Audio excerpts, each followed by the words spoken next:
વ્યાસ પરિવાર નાયક સમાજ ટ્રસ્ટ ગુજરાતના આમંત્રણને માન આપીને અહીંયા પધાર્યો હોય ત્યારે અને આપણા મોગેરા મહેમાન એવા કલોલ 38 વિધાનસભાના ધારાસભ્ય શ્રી લક્ષ્મણજી પૂંજાજી ઠાકોરનું અહીંયા આગળ નાયક ભોજક વ્યાસ સમાજ જોરદાર તાલીથી સ્વાગત કરીશું ભાઈ સાહેબ શ્રીનું જોરદાર તાલીથી સ્વાગત કરીશું તેમજ અહીંયા આગળ આજના આ કાર્યક્રમ માટે એક ગર્વની વાત એવી છે ભાઈ કે સમગ્ર ગુજરાતમાંથી આપણે ધારીએ તો 500 થી વધુ પણ કલાકાર ભેગા કરી શકતા હતા, પરંતુ પોતાની સ્વ ઈચ્છાએ દરેક કલાકાર સાહેબ કલાકાર એટલે અસાહિત દાદાનો દીકરો, અસાહિત દાદાની દીકરી કે જેની પાસે કલા તો છે પણ આ કલાના માધ્યમથી દરેક કલાકારની ઘરની અંદર કાર આવી ભાઈ, દરેક કલાકાર પાસે કલાના માધ્યમથી કાર સુધી પહોંચેલો મારો સમાજ એટલે કે કલાકાર. બરાબર.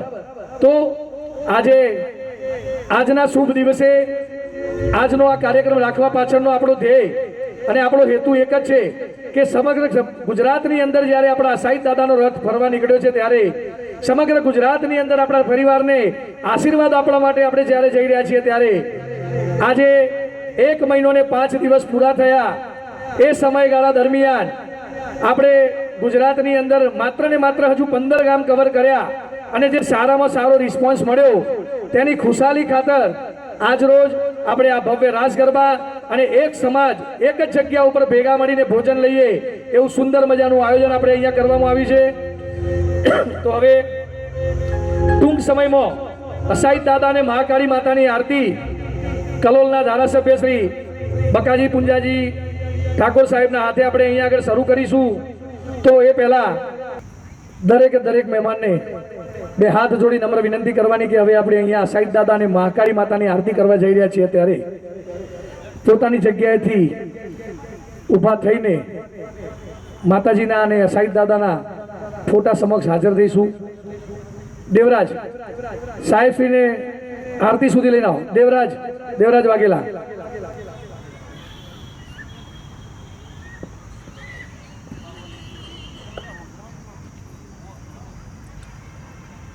આમંત્રિત દરેક મહેમાનોને વિનંતી કે હવે અહીંયા આરતી કરવામાં આવશે તો પોતાની જગ્યાએથી ઊભા થઈને એક 5 મિનિટ માટે દાદા અને મહાકાળી માતાજીની આરતી કરવા માટે અહીંયા પધારીશું. આરતી બાદ સીધો ભોજન પ્રસાદ અને ત્યારબાદ ગરબાની રમઝટ નાયક સમાજના કલાકારો દ્વારા આપણે નિહાળીશું.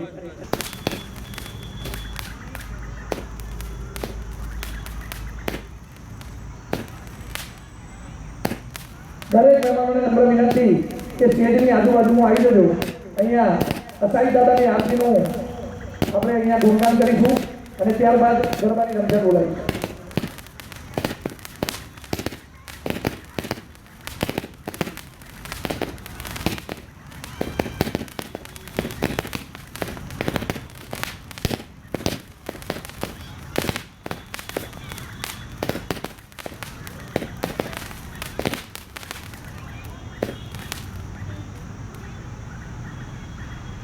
Bye.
સાહેબ દાદાની આપણે આરતી કરી.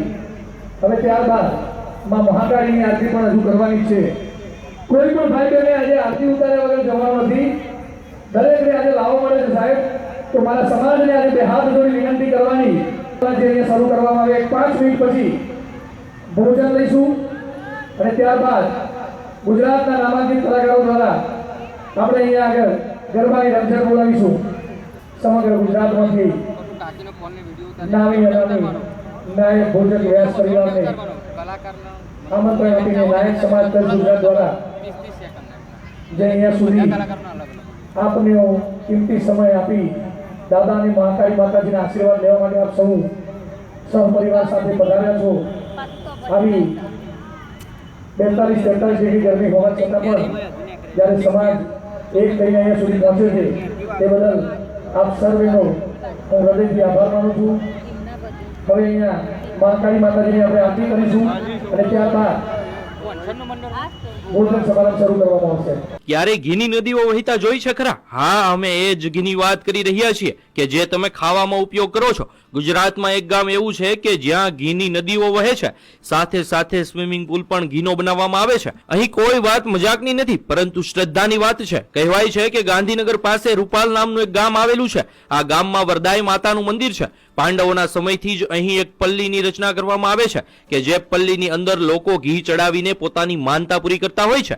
લોકોની માનતાઓને આસ્થા એટલી બધી વધારે હોય છે કે પલ્લીમાં ચડતા ઘીને કારણે આખા ગામમાં ઘીની નદીઓ વહેવા લાગે છે. હવે સવાલ થાય કે એટલું બધું ઘી આવે છે ક્યાંથી? તો જે પણ વ્યક્તિની માનતા હોય એ 5 કિલો 10 કિલો કે 15 કિલો ઘી માતાજીની પલ્લી પર ચડાવે છે અને પોતાની માનતા પૂરી કરે છે. આ રીતે ગામ આખું ઘીથી તરબોળ થઈ જાય છે. આ તો શ્રદ્ધાની વાત છે, પરંતુ માતાજી આવી રીતે ઘીનો બગાડ કરવાનું ક્યારેય ન કહી શકે. હા, શ્રદ્ધા પૂરી કરવા માટે આપણે પલ્લીમાં ઘી ચડાવવું જ જોઈએ, પરંતુ આવી રીતે ઘીનો બગાડ કરવો એ યોગ્ય નથી. કહેવાય છે કે આ ઘી કે જે રસ્તા પર હેમખેમ પડ્યું હોય છે એને કેટલાક ગરીબ લોકોમાં વિતરણ કરી દેવામાં આવે છે. રસ્તા પર પડેલું આ ઘી ખૂબ જ ગંદા સ્વરૂપમાં હોય છે, જે ખાઈને ઘણાના સ્વાસ્થ્ય પણ બગડી શકે છે. માતાજીની શ્રદ્ધાનો સવાલ છે તો આપણે જરૂરથી પલ્લીમાં ઘી ચડાવીને આપણી માનતા પૂરી કરવી જોઈએ, પરંતુ આવી રીતે ખરેખર ઘીની નદીઓ વહેડાવી ન જોઈએ અને તેમને બાળકોના પોષણ આપવા માટે ઉપયોગમાં લેવું જોઈએ. સદીઓથી આ પ્રથા ચાલી રહી છે, તેની સાથે લોકોની આસ્થા જોડાયેલી છે અને આસ્થા ખરેખર સાચી પણ છે. પણ ભગવાન જ કહીને ગયા છે અને આપણા શાસ્ત્રોમાં પણ લખ્યું છે કે અન્નનો બગાડ ક્યારેય કરવો ના જોઈએ. એ ખરેખર ભગવાન જ છે. અહીં ઘીનો બગાડ આપણે ચોખ્ખો જોઈ શકીએ છીએ, તો ખરેખર આ બાબતથી આપણે થોડુંક જાગૃત થવું જોઈએ. ગુજરાતમાં આજે પણ 10%થી પણ વધારે લોકો કુપોષિત છે અને કુપોષિત બાળકોનો જન્મ પણ થયા રાખે છે. માતાને ચડાવવામાં આવતા ઘીથી ઘણા બાળકોને પોષણ મળી શકે એમ છે, તો આવા ઘીનો ઉપયોગ ગુજરાતમાં કુપોષિત બાળકોને પોષણ આપવા માટે કરવો જોઈએ. આ બાબતે તમારું શું માનવું છે? કોમેન્ટમાં જરૂર જણાવજો. જે ભાઈઓ બહેનોએ આરતી ના ઉતારી હોય તેવા દરેકને નમ્ર વિનંતી કે આજે તમને આ અમૂલ્ય લાવો મળી જાય તો મહાકાળી માતા અને સાઈ દાદાની આરતી કરવા માટે પોતાની જગ્યાએથી ઊભા થઈને અહીંયા મંચ ઉપર આવી મહાકાળી માતા અને સાઈ દાદાની આરતીનો લાવો લેવાનો ભૂલશો નહીં. આપણે ગરબાના અંત પછી પણ ફરીથી એક સાઈ દાદાની અને મહાકાળી માતાની છેલ્લે પણ આરતી કરવાના છીએ. ખૂબ મોજ કરીશું સાહેબ. આજે કદાચ ગુજરાતની અંદર આવી રીતે સમાજ એકત્રિત કરી અને રાસ ગરબાનો ભવ્ય કાર્યક્રમ કરવાનો જો પ્રથમ એક સેવાનો લાવો મળ્યો હોય એવા નાયક સમાજ કચ્છ ગુજરાતને તો આપ સર્વે ભાઈઓ બહેનો સહકાર આપશો. ચલો અહીંયા મહાકાળી માતાની આરતી.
નમસ્કાર દર્શક મિત્રો, આપ નિહાળી રહ્યા છો બુલેટિન ઇન્ડિયા ન્યૂઝ અને હું છું આપની સાથે કૃપા ઠક્કર.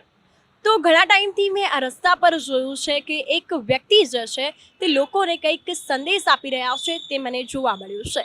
તેથી હું તે જાણવા માટે બુલેટિન ઇન્ડિયા ન્યૂઝ ટીમ સાથે પહોંચી ચૂકી છું. તો તે વ્યક્તિ જે છે તે એક પરંપરાનો જે સંદેશ જે છે તે લોકોને આપવા માંગી રહ્યા છે. તો રૂપાલ ગામ છે જ્યાં 5000 વર્ષ જૂની પરંપરા ચાલતી આવી છે. વરદાયની માતાજીને ઘી અભિષેક પરંપરા જે છે તે ચાલી આવી છે. તો તે અંતર્ગત તે વ્યક્તિ જે છે તે લોકોને કંઈક સંદેશ આપવા માંગી રહ્યા છે, તે આપણે જાણીશું.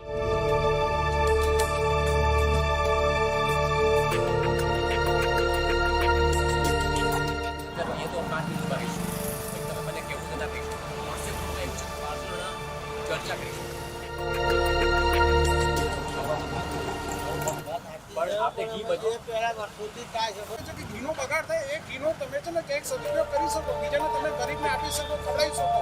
એ તો નકલી ઘી જેટલું બને છે. હા, ઈનો કરે ને એ બંધ કરાવો ને. આજે કરતા હોય ને આ બધું કેવું થાય છે? નકલી ઘી બંધ કરાવો, નકલી ઘી બંધ કરાવો. બંધ કરાવો, લોકો કસી વાળા ઢોર જાય છે એ બધું બંધ કરાવો. આપણી જોડે વાત નથી. આ તો આ એ જ થયું ને, તમે એક ધંધો લઈને કરો છો તો શરૂ કરો. જીટીપી પટેલ ટ્રસ્ટી છે, બરાબર. એમને શું કહ્યું કે તમારી માનતા પૂરી કરશે માતાજી, પણ એક ચમચી ચડાવશો તો બાકીની પહોંચ પડાવો. તો પણ લોકો પહોંચ પડાવવા નથી માંગતા. આજે તમારો જે મત છે ને, તમે જે કહો છો, તમે અંદરથી જે મત તમે બહાર લાવશો ને, એક 4 જણા સાંભળશે અને એમાંથી એક જણ શીખશે. 4 એ 4 ની શીખે. એ જ કહીએ આપણે. એક જણ શીખશે એટલે એક જણ એમાંથી ઇમ્પ્લિમેન્ટ કરશે પછી. ધારો કે આ જે કરવાનું એ નહીં કરતા. અમારો અવરું શું કામ ધંધો? આ વસ્તુ તો 11 મહિનાથી આ લોકો ગાયું પકડે છે, કસી વાળે જાય છે, એવું તો કોઈ નહીં કરતા. ગવર્મેન્ટ તો હવે તેની રાહ જોવાની. તો એ ગવર્મેન્ટની અંદર નહીં આવતું. મને તમે નહીં માનો, ટ્રસ્ટી સરપંચની ઓફિસમાં બેઠો તો મને કીધું કે આવતા વર્ષે જીવતા હોય ને તો મને કહેજો તમારો ગુલામ થઈ એક જ મહિનો બાકી રહ્યો છે. મારા વિડીયોમાં છે, યુટ્યુબના વિડીયોમાં છે, એ ભાઈ મને એવું કહેતા હતા કે ધારો કે તમે આવતા વર્ષે મળો મને તો હું તમારો ગુલામ થઈ એક જ મહિના પછી મારો ભાઈ એ માણસ ગુલામ થવાનો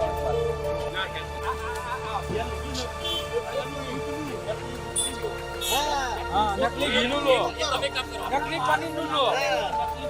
હા, ઈ કરો. તમે આવડું ઊંધું શું કામ પકડો છો? એક આ કામ તમે માતાજી કરો, વાળા શું કામ ગયા? આ કામ મને કરવા દો, તો આ કામ મને કરવા દો, તમે દો. તારીખ 5 ઓક્ટોબર 2023 રૂપાલપલ્લી રથના સ્વયંસેવકો પ્રણામ. જય જય શ્રી વરદાઈ માતાજી. પલ્લીમાં રથ પર ઘી અભિષેકની કેટલા વર્ષ જૂની પરંપરા છે.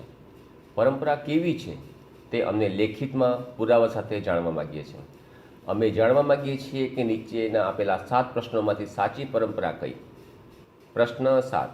લાખો શ્રદ્ધાળુની માનતાનું ઘી ટ્રેલરમાં બચેલું શુદ્ધ ઘી ટ્રેલર ખોલી ઘી ગામના રસ્તા પર ઢોળીને માતા શ્રી વરદાયીને ખુશ કરવાની તમારી પરંપરા છે. મારું નામ રાધેશ્યામ પટેલ છે. ઉંમર 62 વર્ષ છે. કાયદાકીય સલાહ લઈને પુરાવા સાથે હાઈકોર્ટમાં પીઆઈએલ કરવાનો છું. આ વર્ષે પલ્લી મહોત્સવ 2023માં વિચારીને મહોત્સવ કરશો, નહીં તો ભારે પડશે. અમારા ગ્રુપમાં વકીલોની ફોજ છે. અમારા ગ્રુપમાં રેશનાલિસ્ટોની ફોજ છે. જય જય વરદાઈ માતા. રૂપાલપલ્લી મહોત્સવ પરિવર્તન અભિયાન 2023. Radheshyam Patel. 9023960692. Only WhatsApp message.